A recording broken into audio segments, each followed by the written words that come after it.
Adik-adik, kerjamu apalagi yang masih honor kontrak, kau menderita bekerjamu, rasanya pekerjaanmu tidak diapresiasi negara selayaknya. Jangan putus asa, sangka baik saja, kalian lebih mulia daripada anggota DPR yang maling uang MBG.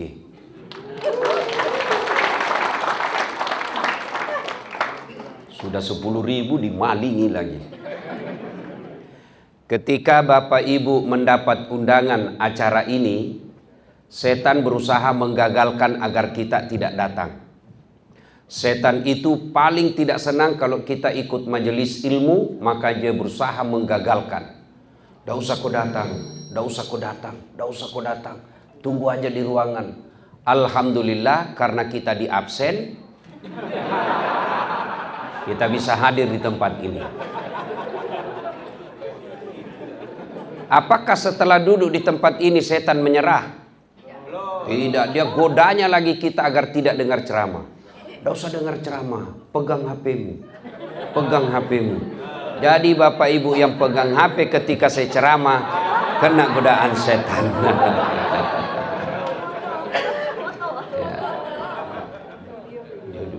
Bagaimana mau dengar ceramah kalau sibuk? Siaran langsung, baru cuma 2 penontonnya. Ya, kita simpan dulu HP-nya ya. Kita dengar dulu ceramah. Ustadz, kita mau rekam. Kalau Bapak rekam, khawatir nanti diedit-edit salah gunakan.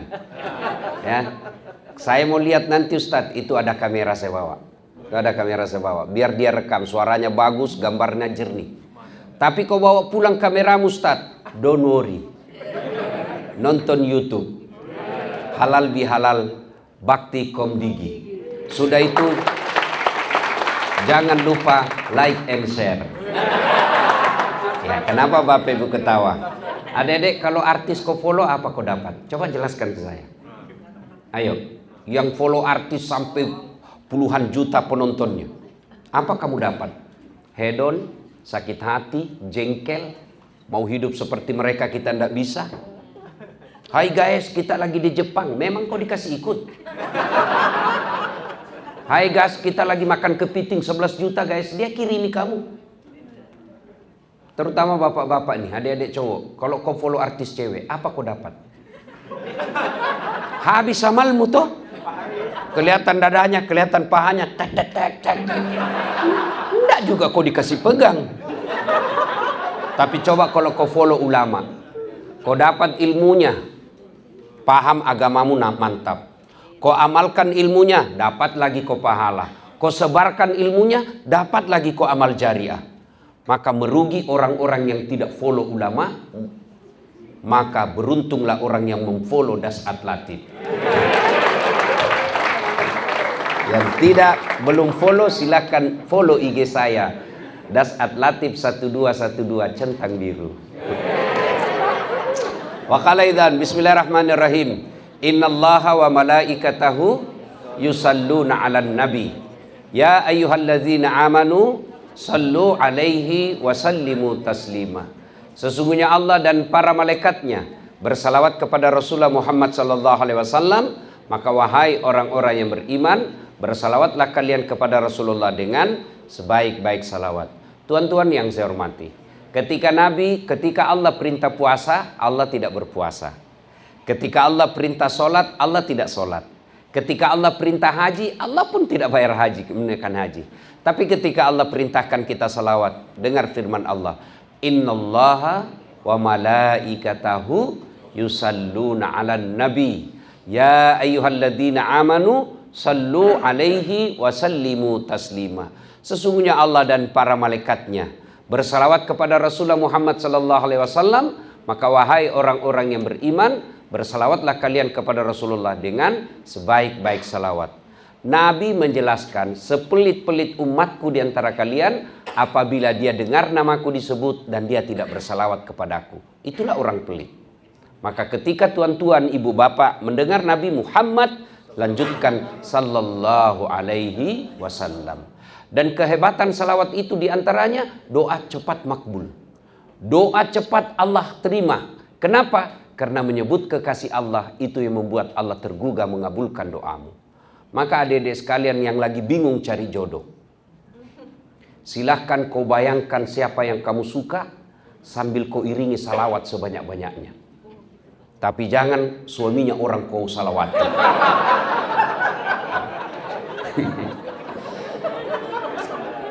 Ibu bapak, saudara-saudara sekalian, perjalanan saya ke tempat ini, saya di WhatsApp. Anggota saya di WhatsApp, Ustadz, ini halal bihalal. Tapi tolong bahas 1, syukur, 2, sabar, 3, halal bihalal.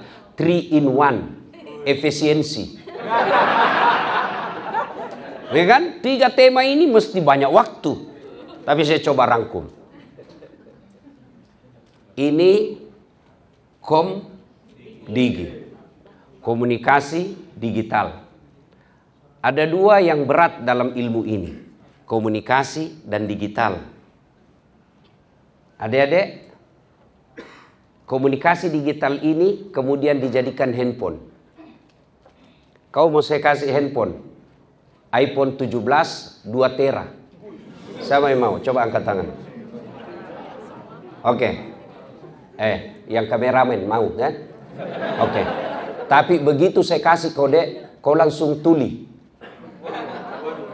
Mau? Mau? Berarti yang mahal bukan handphone. Yang mahal bukan jaringan. Apa yang mahal? Telinga. Allah kasih gratis. Nggak perlu bayar. Untuk apa handphone kalau sudah tuli? Rusak lagi nih HP. Bukan HP rusak, telingamu bermasalah. Ayo. Hebatnya lagi nih telinga, tempatnya proporsional. Bapak pernah bayangkan bagaimana seandainya daun telinga 1 dibawa ketek? Halo Pak Ustadz, ya Pak. Iya tak? Dan hebatnya lagi nih telinga, dia bisa bedakan mana suara mantan, mana istri. Dan itu tidak perlu Bapak kursus. Bayangkan kalau suara istri dengan mantan sama. Yang telepon kita mantan. Atau yang telepon kita istri, kita cerita soal mantan. Kacau kan? Dan itu kursus membedakan tidak perlu. Bisa dibedakan mana suara kentut, mana suara pecah beling. Hebatnya Allah kasih. Maka kita ucapkan Alhamdulillah. Itu ada kamera. Kamera saya juga itu Pak. Mahal itu Pak. Lebih mahal daripada yang punya Komdigi. Ya Pak. Mau saya kasih kamera itu? Gratis. Kau sudah mulai berpikir kan? Mau? Oke, saya kasih kau tapi langsung buta. Berarti secanggih apapun kameramu bukan itu yang mahal. Tapi apa? Mata. Adik-adik perlu tahu, saya mengajar mata kuliah fotografi dan sinematografi di Unhas. Itu kamera, biar kau punya, kau harus punya ilmunya. Ketika ngambil gambar dalam ruangan, beda dengan di luar ruangan. Mesti dihitung cahaya, jarak antara objek, di zoom out, zoom in, dikasih fokus dan lain sebagainya. Baru bisa ambil gambar. Mesti kau punya uang beli alat, mesti kau punya ilmu, baru bisa ambil gambar.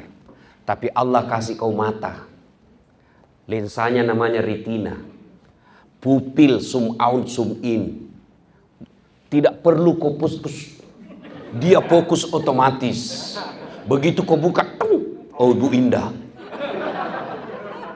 Coba.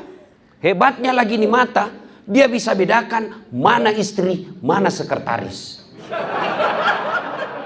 Iya toh? Bayangkan dia bisa bedakan mana istri, mana tetangga.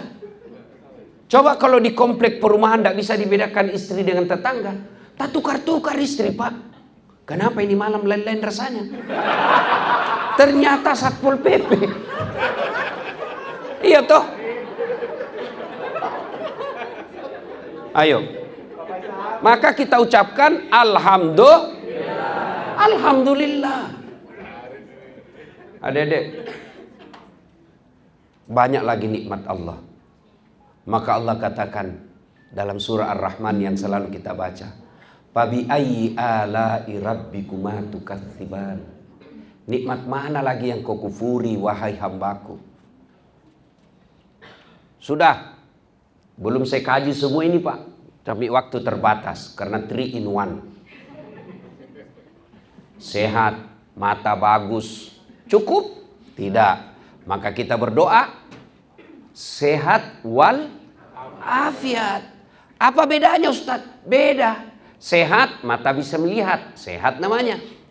Telinga bisa mendengar, sehat namanya. Tapi afiat, mata bisa melihat, tapi dia tidak pernah melihat film-film porno. Mata melihat, tapi matanya dipakai baca buku-buku agama, buku-buku berfaedah. Telinganya bisa mendengar, tapi dia juga dengar dakwah. Itu disebut afiat. Kakinya bisa melangkah, sehat, tapi dipakai pergi berjamaah, afiat. Maka disebut sehat wal afiat. Sehat wal afiat Ustaz, cukup? Belum. Harus lagi ada pekerjaan. Bapak sehat tapi pengangguran, depresi Pak. Makanya saya lihat itu anak-anak kalau pacaran di jalan peluk-pelukan dengan di motornya. Saya bilang, kau romantis memang kau sekarang. Kau nanti ada anak muda, ada kerjamu, baru kau rasakan pahitnya hidup. Sudah jatuh tempo pula cicilanmu. Habis sudah kau. Maka kita bersyukur ada kerja. Tapi gaji tidak memadai Ustaz. Bukan tidak memadai, seleramu yang terlalu tinggi. Allah itu sudah mengukur rezeki sesuai kemampuan. Kenapa saya berdoa tidak dikasih mobil? Allah tahu kalau ada mobilmu kecelakaan. Kenapa saya tidak dikasih mobil? Allah tahu kalau ada mobilmu kau takabur, kau pakai selingkuh. Ya Allah berikan saya mobil. Ya Allah pekerjaanku tambah baik. Allah tidak tahu kalau ada pekerjaanmu naik, kau korupsi di tempat itu. Oke, saya kasih kau doamu yang lain, anakmu hafal Quran. Ketika berdoa tidak disertai syukur, yang ada apa? Sakwa sangka. Bayangkan Pak, kalau saya berdoa hari ini, ya Allah, berikan saya private jet, pesawat pribadi, supaya saya enak pergi dakwah. Tiba-tiba minggu depan Allah kabulkan. Bingung kan Pak? Saya mau parkir di mana? Apturnya, pramugarinya, pilotnya. Maka Allah katakan, tidak usah dulu pesawat. Mobil aja saya kasih kau. Jadi jangan pernah sangka buruk dalam pekerjaan ini. Gaji saya sedikit, bukan sedikit, seleramu yang banyak. Kenapa banyak terlilit pinjol? Bukan karena tidak ada rezeki, seleranya melebihi rezekinya. Minta belikan jilbab sama suaminya. Bang, belikan saya jilbab. Suami karena cintanya dibelikan jilbab, tidak masalah. Efek setelah beli jilbab yang jadi masalah. Sudah dibelikan jilbab, bang, masa tas saya tidak serasi dengan jilbab saya? Muncul tas. Sudah dibelikan tas, masa tidak serasi dengan roknya, bang? Itu jadi masalah. Berarti bukan jilbab, selera. Ustadz, pinjam duit Pak Ustadz. Kenapa ibu? Beli susu kaleng Ustadz. Kenapa memang kau pakai susu kaleng? Allah sudah sediakan higienis praktis.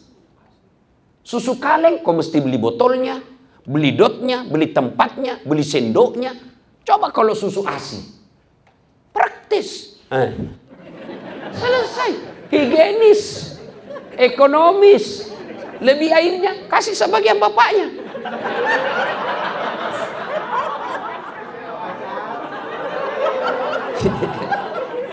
Iya toh. Maka sebenarnya kita rasa syukur yang kurang. Nah, pertanyaannya, bagaimana cara bersyukur? Sebagai pekerja, bagaimana bersyukur? Kerja yang baik. Kalau Anda kerja, cari muka sama Ibu Indah, siap-siap kecewa. Kenapa? 10 disuruh kau kerja, 8 yang betul, 2 salah, yang 2 dipersoalkan. Itulah manusia. Maka Allah mengajarkan bagi orang Islam, kamu bekerja, camkan itu doa kita. Inna salati wa nusuki wa mahyaya wa mamati lillahi rabbil alamin. Saya bekerja lillahi ta'ala. Apa hubungannya kerja? Adik-adik, kerja itu jihad. Nggak usah kau jihad ke Palestina. Bahasamu aja nggak cocok. Kau jihad aja di rumah tanggamu. Apa jihad di rumah tangga? Cari nafkah itu jihad. Adik-adik, kerjamu apalagi yang masih honor kontrak. Kau menderita bekerjamu. Rasanya pekerjaanmu tidak diapresiasi negara selayaknya. Jangan putus asa. Sangka baik saja. Kalian lebih mulia daripada anggota DPR yang maling uang MBG.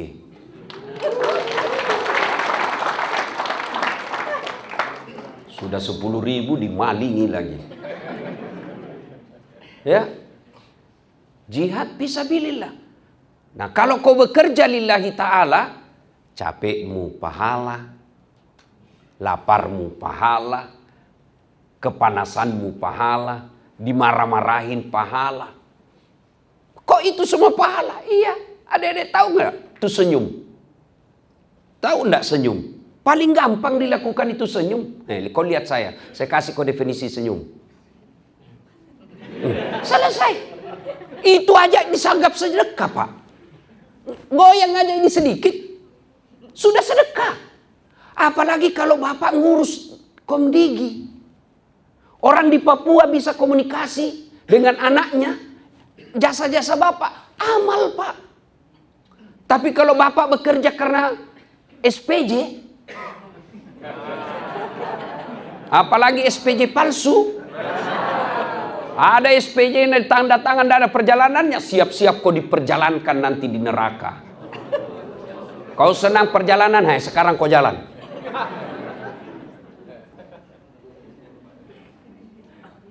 Maka bersyukur. Sudah itu bersyukur, sertakan sabar. Tidak ada sudah kali ini ilmu sabar. Tahu pahalanya sabar? Allah dalam hadits qudsi katakan, saya yang balas pahalanya itu sabar. Seolah Allah katakan, ambil aja deh berapa kamu mau. Makanya berat itu sabar, Pak. Oh, sabar itu berat. Ya memang, karena berat pahalanya surga. Karena berat pahalanya innallaha ma'as sabirin. Allah bersama orang-orang yang sabar. Kalau tidak berat, hadiahnya cukup kipas angin. Maka untuk bersabar itu bagaimana aplikasinya?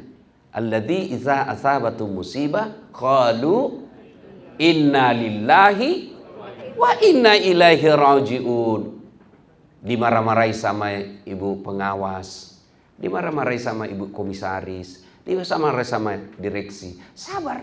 Kenapa bisa sabar? Ya masa kamu yang mau marah sama bosmu? Sabar. Bagaimana caranya? Camkan dalam hati saja. Innalillahi. Jangan kau tengok wajahnya Ibu Indah baru kau bilang innalillahi. Oh, masalah besar kau cari. Ya, sabar. Tidak ada sudah kalah ilmu sabar, Pak.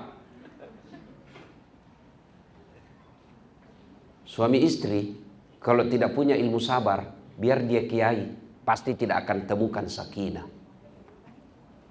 Bapak-bapak menghadapi istri, tidak ada sudah kalah itu ilmu sabar. Kalau dia ngomel, sabar, Pak. Bagaimana sabar? Ucapkan innalillah. Tapi jangan kau tatap wajahnya. Balik kanan baru dalam hati innalillah. Itu perempuan kalau sudah ngomel, la haula wala quwwata illa billah. Oh. Dan parahnya lagi ahli sejarah, Pak. Kejadian kita yang 5 tahun yang lalu itu terus dia ulang-ulang. Dan dia selalu main kerambol. Kalau ada salahnya berusaha bagaimana caranya supaya kembali lagi kesalahan kita yang 5 tahun. Itulah perempuan. Maka ketika dia sudah mulai marah, ilmu paling baik sabar. Sabar saja. Tidak ada. Saya kalau istri saya marah, saya peluk-peluk. Bila kamu di sisiku, hati rasa. Ngomel juga tuh. Belum juga berhenti, saya menyanyi lagi. insaflah wahai manusia. Nggak apa-apa berhenti, saya buka baju saya berkucu. Berhenti Pak. Sayangkan adik-adik ini terutama yang baru berumah tangga. Rumahmu sudah ngontrak-ngontrak. Gajimu seadanya. Pergi kerja kasihan tengah malam baru sampai rumah. Makan seadanya. Lalu kau bertengkar terus sama suami istri. Kapan kau bahagia? Kalau kita lihat orang kaya bertengkar, paling tidak dia bilang, saya enak makanku, banyak duitku, bisa keliling ke Eropa. Tapi kita yang miskin, bertengkar terus. Apalah artinya ini dunia, kapan kau bahagia? Yang herannya lagi, bertengkar, hamil lagi. Ya, syukur, sabar. Bapak mau ilmu sabar? Baca kisah hidupnya Ayub.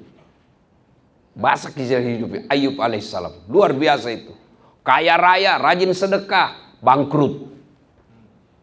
Datang setan. Ayub, ngapain kau sebelah Tuhanmu? Itu dia sudah ambil semua hartamu. Apa kata Ayub? Alhamdulillah saya sempat kaya. Berapa banyak orang dari lahir sampai mati tidak sempat kaya. Ini harta cuma titipan. Maka pakai ilmunya ilmu tukang parkir. Coba itu tukang parkir Pak. Banyak betul mobilnya kan? Segala macam jenis dan merek. Orang ngambil Pak. Tidak marah-marah. Iya toh? Kenapa? Dia merasa dititipi.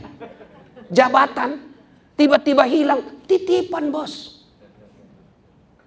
Tadinya direktur. Tiba-tiba staf ahli. Ahli yang tidak ada stafnya.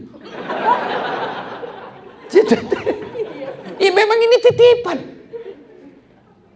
Memang kamu mau bawa ini jabatanmu sampai mati. Jabatan paling tinggi Republik Indonesia dalam pemerintahan namanya presiden. Sehebat apapun Jokowi, 10 tahun aja bos. Kau masih mau pakai lambang presiden RI 1 lewat di Tamrin, orang bilang, aduh sudah sakit ini bapak. Iya toh? Jabatan titipan. Jadi ketika diambil, sabar. Allah tahu, oh ini tidak cocok buat saya. Sudah itu, Allah berfirman, kau tengok itu Ayub. Hartanya sudah habis masih taat beribadah. Kata setan, tidak. Coba kalau dia tidak punya anak. Meninggal lagi anaknya. Ayub, ngapain kau sembah Tuhanmu? Tidak punya anak, kau sekarang Tuhanmu diambil anakmu. Apa kata Nabi Ayub? Alhamdulillah, saya sempat punya anak. Berapa banyak orang sejak keluarga sampai meninggal tidak punya anak. Saya alhamdulillah, anak ini titipan, Allah mau ambil aja. Tiba-tiba mahasiswa saya Pak bilang, Ustadz, saya juga sudah hampir 25 tahun tidak ada anakku. Saya bilang, tidak ada istrimu. Bagaimana mau ada anakmu tidak ada istrimu? Ya lebih parah lagi Pak, tidak ada suaminya, ada anaknya. Beleng-beleng. Adek-adek, ini mumpun saya ingat. Kalau kau suka laki-laki dan dia pacari kamu, pasti itu laki-laki tidak baik akhlaknya. Mau tahu laki-laki yang baik, dia senang kau langsung dia lamar. Tidak dia pacari kamu. Kalau kau dipacari, jangan percaya. Dia bawakan kau coklat, ada maunya. Gunung kan ku daki, lautan ku seberangi, hujan aja kau lari. Jangan percaya. Kalau ada yang suka kau laki-laki, tidak usah pacaran kau dibonceng deh. Tidak usah. Makin pacaran itu potensi merusak rumah tangga dalam kebahagiaan. Kok bisa? Coba lihat orang-orang pacaran Pak. Begitu selesai menikah saling memaki tuh. Kenapa? 3 tahun pacaran, kebiasaan buruk itu yang dibawa sampai setelah menikah. Tapi coba kalau tidak saling kenal. Bisa begitu? Saya tidak kenal istri saya. Saya kenal ibunya pengajian hari Ahad, Jumat saya lamar. Ahad berikutnya menikah. Tidak pernah lihat fotonya, tidak kenal. Nanti sudah kenal, waktu ijab kabul masuk kamarnya baru saya lihat. Alhamdulillah saling menghormati. Tapi coba orang yang 6 tahun pacaran. Pasti sudah banyak sidik jari di situ. Udahlah. Dia bilang romantis. Makan kau itu romantisme. Percaya adik-adik, ini mumpung saya ingat. Ketika kalian pacaran, percayalah perempuan paling dirugikan. Nggak rugi laki-laki. Bapak ibu saudara-saudara sekalian, ya sudah itu kata Allah, kau lihat hartanya sudah habis, anaknya sudah hilang, masih tak beribadah. Apa kata setan? Tidak ya Allah, dia begitu karena dia sehat. Coba kalau sakit, sakit lagi Pak. Sakitnya menurut ahli kesehatan sampai detik ini belum ada yang sama sakitnya Nabi Ayub. Sakit, tapi Nabi Ayub tetap bersabar. Setan putus asa? Tidak. Dia begitu ya Allah, karena ada temannya. Coba kau tidak ada temannya, diusir lagi dari kampung. Ayub, kami takut ketularan, kau tinggalkan kampung kami. Akhirnya Ayub alaihissalam diikhlaskan. Kata istrinya, oke, kau pergi, tapi ingat, kalau kau kembali saya cambuk kau 100 kali. Ringkas kisah, akhirnya Allah sampaikan kepada iblis, kau tengok, mulai dari sehat, meninggal anaknya, bangkrut, sakit, diusir, ditinggal istrinya, dia tetap beribadah. Lalu Allah katakan, Jibril, ujian sudah selesai. Turun kau hentakkan kakinya Ayub di pasir, hentak. Lalu Allah perintahkan Ayub, buka bajumu, letakkan bajumu di air itu, lalu usap ke seluruh tubuhmu. Dengan izin Allah sembuh. Setelah sembuh, datang lagi istrinya. Bang, maafkan saya bang. Saya hilaf bang. Bapak-bapak kalau istrimu gini seperti apa sikapmu? Goodbye my darling. Tapi apa kata Nabi Ayub? Oke, saya maafkan kau. Tapi masih ingat waktu kau pergi tinggalkan saya cambuk kau 100 kali. Lalu Nabi Ayub mengambil lidi, dia ikatnya 100 itu, dia pukul. Di mana? Pipinya? Bukan. Perutnya? Bukan. Pantatnya? Bukan. Apa? Nabi Ayub katakan, sayang, angkat telapak kakimu. Diangkat, lalu dicambuknya 1 kali, terhitung 100 karena lidinya 100 helai. Itu maknanya perempuan kalau salah boleh dihukum, bukan menyakiti dan mempermalukan, tetapi memberikan ingatan bahwa kalau kau salah ada hukuman. Jangan istrimu salah kau tempeleng, bukan laki-laki itu beleng-beleng. Bapak saudara-saudara sekalian, nah ilmu sabar ini Allah kasih hadiah. Kalau orang hebat dalam bersabar, Allah hadiahkan. Innallaha ma'as-sabirin. Allah bersama orang-orang yang sabar. Allah yang bersama Bapak. Bersama Prabowo aja kita sudah selfie. Ya Pak, bersama Dasat Latif aja kita sudah selfie. Padahal apalah ini Dasat Latif? Kau tengok ini muka saya. Hitam, pesek, pendek.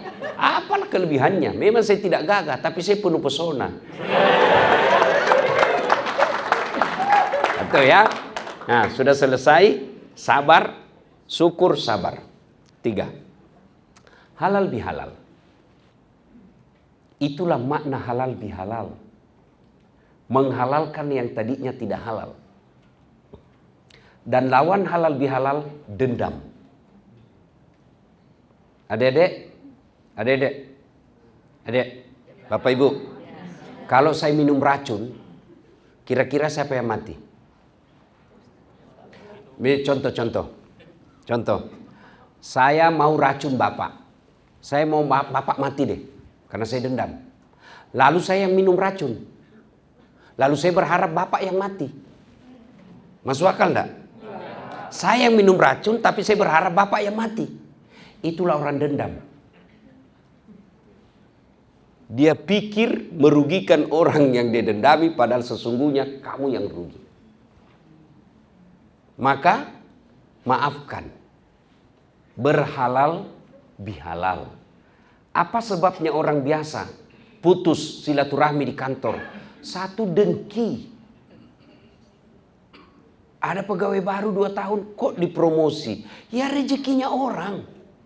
Jangan kamu dengki. Kalau dia naik jabatan tiba-tiba dapat mobil dinas, padahal tadi kamu satu meja, tiba-tiba dia dapat mobil dinas, jangan kamu dengki. Lebih kau berdoa, mudah-mudahan saya bisa pakai juga mobilnya.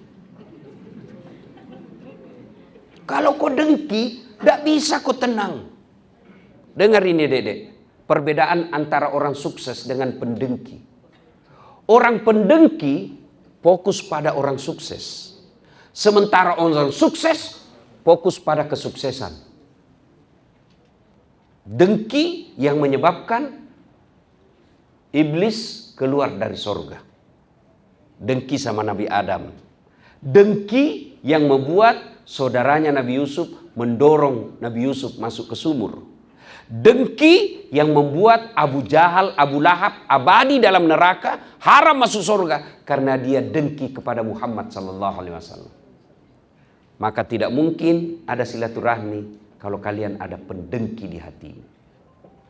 Yang kedua, sangka buruk. Sangka buruk. Jangan dalam kantor Komdigi, rumah tangga aja tidak bisa kamu bahagia kalau kau sangka buruk. Sebaliknya, kalau kau sangka baik, pasti tenang hidupmu. Telepon suamimu pagi-pagi tidak dijawab. Oh, suamiku lagi sholat duha. Sangka baik, enak perasaan.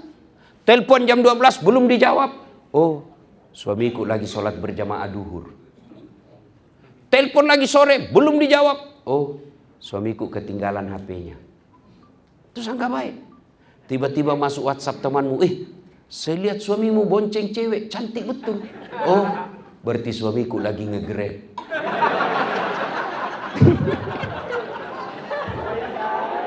Ya kan? Enak kan perasaan kalau begini? Tapi kalau kau dengki, enggak bisa kau dapat sahabat yang baik. Ya. Nah, apalagi yang bisa memutus? Serakah. Serakah itu Pak lebih bahaya dari pelit. Kalau adik-adik pelit cuma tidak mau berbagi. Kalau serakah sudah tidak mau berbagi, diambil barangnya orang. Itulah serakah. Nah, banyak yang bisa memutus silaturahmi, tapi waktu yang terbatas. Sekarang bagaimana baiknya, hebatnya, keutamaannya, faedahnya orang yang banyak temannya. Kenapa Allah menganjurkan kita menyambungkan persaudaraan? Satu, banyak teman, banyak rezeki. Adik-adik itikaf di Masjid Istiqlal 10 malam terakhir. Minta supaya Allah murahkan rezekinya. Adik berdoa 10 malam terakhir. Kira-kira ada duit keluar dari tegel. Ya Allah tambah rezekiku. Tiba-tiba uang jatuh dari langit-langit. Tidak mungkin. Itu film Tom and Jerry. Iya toh? Tapi dari mana itu uang? Dari transferannya tangannya bendahara. Iya toh? Dari transferannya Ibu Dirut. Dari transferannya teman. Berarti makin banyak temanmu, makin banyak tangan yang transfer. Saya di Makassar hampir tidak pernah laku duit saya. Kenapa? Setiap saya kemana-mana ada yang bayarkan. Saya baru turun dari mobil, sudah diteriak, "Assalamualaikum Ustaz." Dalam hatiku aman lagi. Minum kopi, mau bayar, "Nggak usah Pak Ustaz."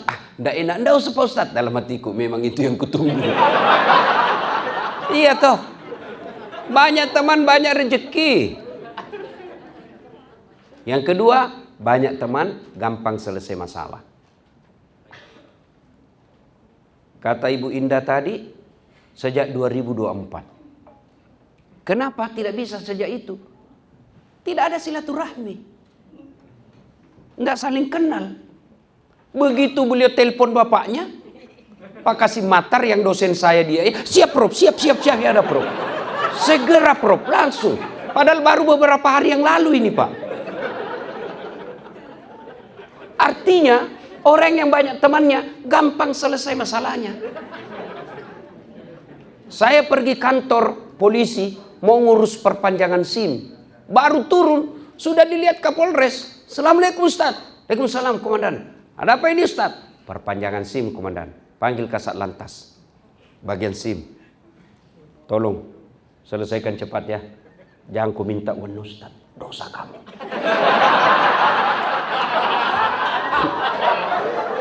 Iya kan? Maka adik sekalian, banyak teman gampang selesai masalah. Itulah yang disebut sistem. Kalau Anda belajar dulu, ada yang disebut mata kuliah komunikasi organisasi. Saya mengajar mata kuliah itu. Organisasi Komdigi ini sebuah sistem. Anda tahu prinsip dasar sistem? Keterkaitan antara bagian yang satu dengan bagian yang lain. Apabila bagian satu rusak, mempengaruhi semua sistem yang ada di situ. Sebuah sistem, saya kasih contoh kendaraan. Mobil itu sistem. Tidak boleh ada yang rusak dan yang bisa merusak kesombongan misalnya. Tidak boleh ada sombong berkata, ban, saya paling penting di sini. Kalau tidak ada ban, tidak jalan ini mobil. Tersinggung rem. Oke lah kau jalan, saya tidak mau berfungsi. Mau kau pakai mobil tidak ada remnya? Tidak mungkin Pak. Itulah sistem. Baik rem, baik ban. Tersinggung bensin. Oke lah, saya tidak ada. Tidak jalan. Jalan tapi dorong. Itulah sistem Komdigi. Tidak boleh ada satu merasa lebih hebat dari yang lain. Adik-adikku jangan kau remehkan itu cleaning service. Kalian bisa bekerja dengan tenang karena rapi, bersih, harum. Siapa punya jasa? Cleaning service. Tidak mungkin Ibu Indah pergi. Tidak mungkin. Maka jangan kau remehkan. Jangan kau remehkan security. Kalian bisa bekerja dengan tenang karena aman. Siapa yang jamin amannya motormu dibawa? Security. Maka jangan sombong dengan jabatan ini. Merusak itu sistem.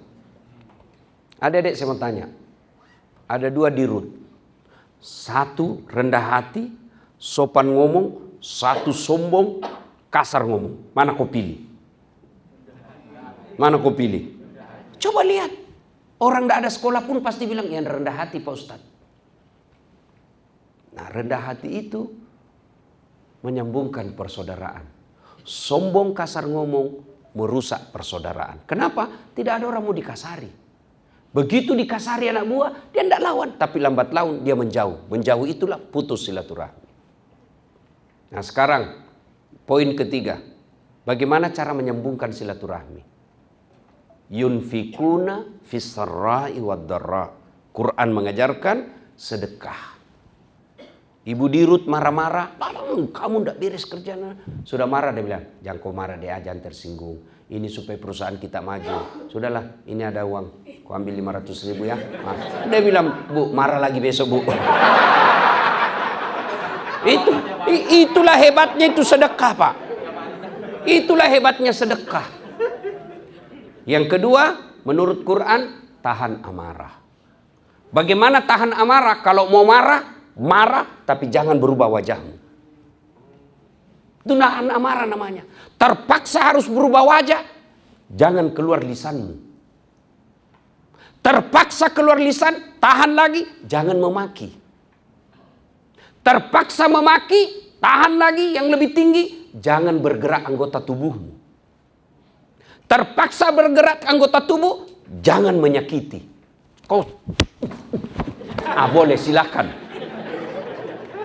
Nah Bapak Ibu Saudara-saudara sekalian, yang berikutnya untuk menyambungkan silaturahmi, memaafkan. Tadi sedekah, tahan amarah, memaafkan. Dan memaafkan memang berat, maka jaminan Allah balasannya, innallaha yuhibbul muhsinin. Allah bersama orang-orang yang bukan cuma memaafkan, tapi juga berbuat baik kepada orang yang menyakitinya. Nah, berhalal bihalal ini bahasa Arab yang hanya ada di Indonesia. Tradisinya hanya ada di Indonesia. Adik-adik besok-besok kamu ke Arab cari bahasa Arab halal bihalal, tidak ada itu. Kenapa? Ini halal bihalal bahasa Arab versi Indonesia. Untuk apa? Intinya silaturahmi. Menjarapatkan persaudaraan. Nah, bagaimana biasanya kita tradisi di kantor? Selesai berhalal bihalal, bos-bos berdiri. Jabat tangan. Itu tradisi. Ya, tapi kalau menurut tuntunan agama, satu, jabat tangannya. Kalau dia bukan mahram, tidak usah jabat tangan, cukup begini. Ya, Nah, yang kedua, bersalawat jabat tangan, pandang matanya, maka tidaklah sesuai adab Islam Bapak jabat tangan sambil terima telepon. Ada begitu, Pak. Ya. 3, berikutnya senyum, pandang matanya, bersalawat kepada Nabi, Allahumma shalli ala sayyidina Muhammad wa ala ali sayyidina Muhammad. Kalau dia berkaitan dengan barang, minta maaf, sebut judulnya. Bu, maafkan saya. Kenapa, Dek? Ada dulu printer hilang. Iya, saya yang ngambil, Bu. Hilap saya, Bu. Ya, sudah cukup? Tidak. Syaratnya kembalikan barang. Maka bapak-bapak, ibu-ibu yang pernah ngambil uang caleg, kalau mau bertobat, kembalikan uang itu. Apalagi yang tidak menang, kasihan. Kembalikan. Termasuk bapak ibu yang ngambil barang-barang kantor Komdigi, sudah ada ditulis inventaris Komdigi, ada di rumahmu, kasih kembali besok. Kalau kau tidak kasih kembali, bermasalah nanti di akhirat. Lebih baik malu di dunia daripada disuruh pikul dan bermasalah di akhirat kelak. Bapak ibu saudara-saudara sekalian, inilah saja tausiah kita. Makna dari inti dari halal bihalal adalah wa'tasimu bihablillahi jami'a wa la tafarraku. Berpegang teguhlah engkau kepada tali persaudaraan agama Allah dan janganlah engkau bercerai-berai. Terima kasih. Usikum wa nafsi bitaqwallah. Nun wal kalam ya misturun. Assalamualaikum warahmatullahi wabarakatuh. Alhamdulillah, Masya Allah. Terima kasih Ustadz.